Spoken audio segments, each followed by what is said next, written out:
understanding of the fact. That's why exams, say driving tests, you've got to then give them the test. They've got to then practice the test, because that's going to be, you know, when we go out in penalties in the Euro, it's because these people are good at taking penalties, but they won't necessarily be good at taking penalties in front of 50,000 people. And we prove that year in and year out, because that's the bit up there that you have to try to change. Right, having a good growth mindset, you know. And that's where these things, that's why when I used to, yes, so that's me, that's, and you will see that that's part of the problem. You know, you need, if you know that that's what's going on, you personally or the person you're trying to help, you've cracked it. You're actually, because that's what you need to measure. That's what you've got to assess. And the distraction of it is he's focusing upon the wrong things. Can I ask you, on that previous slide, yeah, a lot of those qualities teachers can develop in students. What about the concentration? How do you develop concentration in students? Right, now this is an interesting thing, because that's one of the areas where, for me as a neuroscientist, and not really, but as a neuroscientist, it's one of the situations where if you're a young child, you're born without the ability to concentrate very well at all.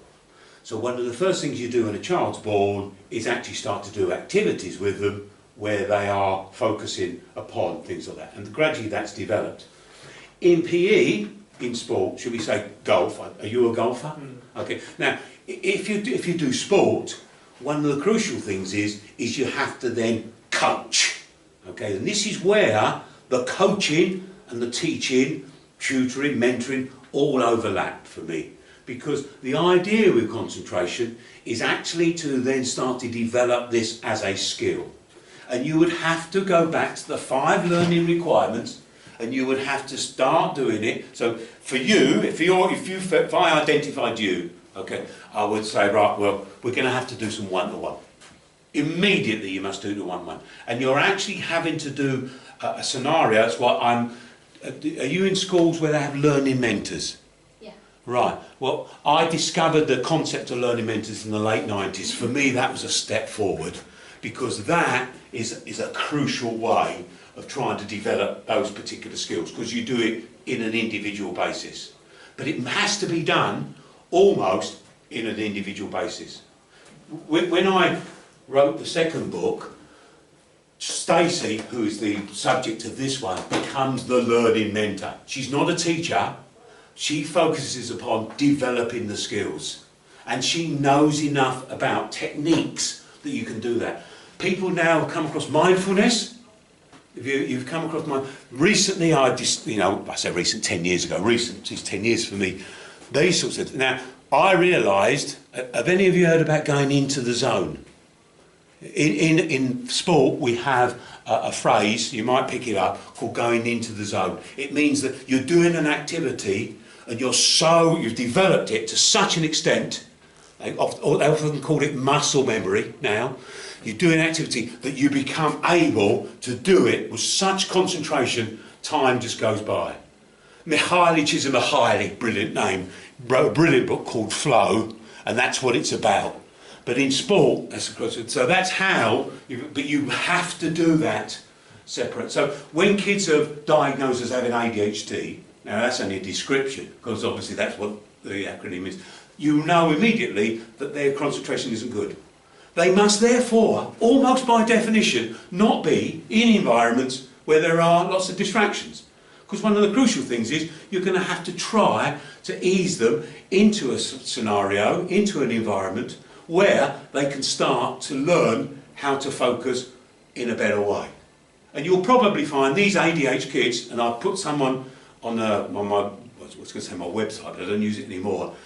Any of you see a series called Child of Our Time? Do you remember it? BBC series? Brilliant kid from Ireland there, Ethan. He was diagnosed by the age of 5 as ADHD. When we see him at the age of 8, 9 and 10, you realise that actually he's brilliant when he's on a computer game. He has the ability to concentrate, but it has to be in specific environments. Classroom, nightmare. And I some people would have said, you probably have all said, well, he's got ADHD. Yeah, you wouldn't be the first to have diagnosed it. But I can concentrate if I'm in the right set of circumstances. Does that answer your question? It's far too long an answer. No, I apologise. I'll keep my eyes on the clock. It's a good place. So what I tried to do in the classroom was then, whatever subject was, whether it was PE, by this stage I'd been branching out in all sorts of stuff and did PSHE. I mean, it was introduced in the late 70s, PSE as it was then, social studies or whatever. But it didn't matter, so what I tried to do was to gradually, this happens to be one for maths, was to say, look, when I'm looking at you, and if you were in my maths class, say, if this was a maths class, I would be, giving you tasks there, and I would be probably picking on somebody. I'd say, right, I'm doing PIP today, and I'll just have a look, and I think so, and I'll probably go at the end of the lesson, PIP, you were really good at such and such today, you were really good at that, But when at the end of the half term, because of all this stuff I'm scribbling down onto, I'll send that home to the parents. I'll say, right, this is it, take that home and have a chat with your parents about that. And then they could talk to me about things. I'd say, well, such and such, what's he like at home? Oh, Pip's a nightmare at home. I'm not surprised, but she obviously fancies me. And the crucial thing is that what I was beginning to do there was to analyse the key factors in their learning, and that was a crucial step for me to be able to. But more importantly, it gave the kids an understanding. They were being measured on things that actually, because if you know anything about maths, and I want to assume you do, arithmetic is very different from maths. So people are great at arithmetic and rubbish at the rest of maths, or vice versa. And people often confuse the fact that, they say, oh, the maths, no, they're actually really just talking about their arithmetic ability. So consequently, thank you for interrupting me, that's exactly what I want to do. So consequently, by probably the early 80s, I got to a stage, and obviously PE was the real help here, that in PE, if you're trying to say, well, how good is this kid at, say it's gymnastics or whatever it might be, I needed to have an analytical way of doing it. And it actually became quite simple. Two factors come into it. It's how often they will do something of that nature, okay? And how good you think they do it in that particular. So if you're talking about somebody at this moment in time, say Rooney, okay, yeah, sorry to keep using the sport. You might say, well, Rooney's, he's not very skillful. Well, he can't be skillful if he's not being played in a position where he has a chance to display those skills, or in a game where the ball's never being passed to him. So consequently, you can think, I'm supposed to be standing there taking my basketball team or rugby team or whatever. If they're not having an opportunity to display the skill, I can't possibly assess it. So what I have to do is to think to myself, right, well, I can't do this. That's why lesson observations are rubbish, insofar as you're trying to assess certain things. You've got to know what you're looking for in a lesson observation, whether they create the 5 learning requirements. If you then watch them for, say, 50 lessons, and you have the video in the room, and you may be able to do that, then that's why the best person to observe your lesson is yourself.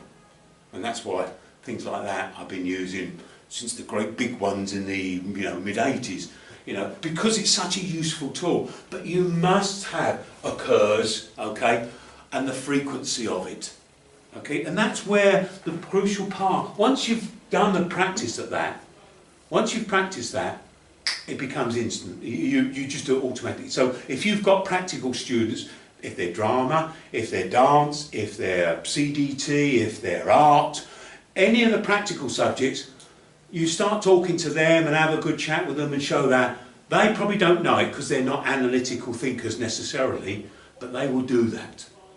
That's why the combination of the two, that's what, see, someone like Phil, okay, I would be, as a scientist, alongside Phil and saying, look, actually Phil, this is what we could do to make this even better. He probably wouldn't think of it, as my ex-wife was, because she was an English teacher. She doesn't think that way. Whereas I think that way, artistically, creative, rubbish, me. And that's where you have to bear in mind. So consequently, what I then started to do was to be able to assess and assist people in a way which was different from what they'd come before. Because by this time I'd switched from being head of science to head of year. I'd done my dip head in PSHE thought the big picture is what really matters, not subjects. So consequently, people were being sent to me, right, I'm sending it to Feely, he's going to sort you out. Well, of course, you know, when you've got people who want your help, you've got them motivated. So then, parents and staff, I was able to start getting them to say, right, okay, I'll do that, but I want you, in order to do this, to fit in this, okay? Now you can probably gather what I was doing was trying to get the parents, the kids, and most importantly the staff to think in that way. Why is it that this kid is playing up? Why is it that the kid's struggling in exam? Why is it that the kid... Because in a way they wouldn't necessarily have had that. And that's where by, you know, the late 80s it had become key to me, and this is where it starts to become all about mental health. Because by this stage I was really campaigning as to the seriousness of the problems that children were having. Obviously, I'd become a head of year, they were flooding, I discovered all about self-harm, you know, and everything else, depression and anxiety. So consequently, bit by bit, and I'm not saying this was at the time, but this evolved, that I began to realise, right, these kids there, and I would say, by, you know, first half term in year 7, okay, I could work out how high a risk they were. The risk, because you can actually see that, you know, when you're picking up these things there, or other people are picking them up, you're beginning to identify that, you know, they're within them, they are struggling, they're vulnerable. And that's why the first book, when I actually wrote it in 2008, she's great, Stacey copes at the end of primary school, but when she goes to secondary school, like me, it hits the fan. And she's totally and utterly, but, she, you know, fortunately, you know, I won't spoil the story, but the idea is these things, if they were identified, the learning mentors, and the people like that would have been in a position, anybody would have been in a position to identify and help them. And that's where the next part came in, because in Romford, in the late 70s, we introduced a thing called work experience. Have any of you had work experience in your schools? For me, brilliant step forward, because I had these great kids who were playing in my teams, but unfortunately they were rubbish in the classroom, often bunking school, often being sent out. But they were really good kids, but they were rubbish at exams.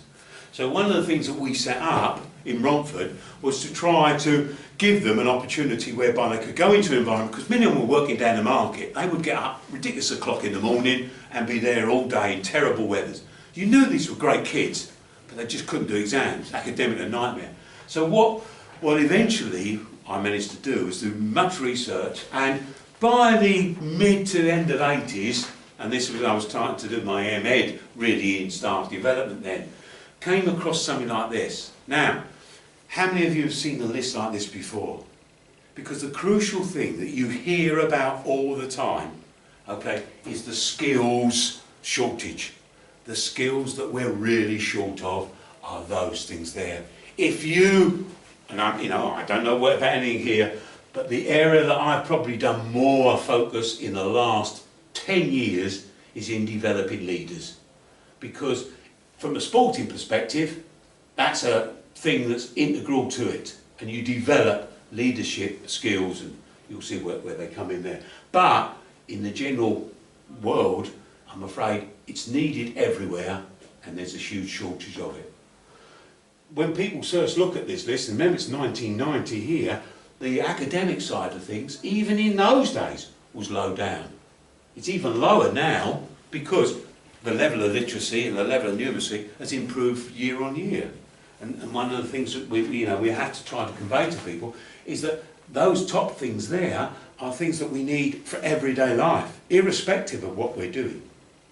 So consequently, it meant that when I was trying to help people, I focused upon a completely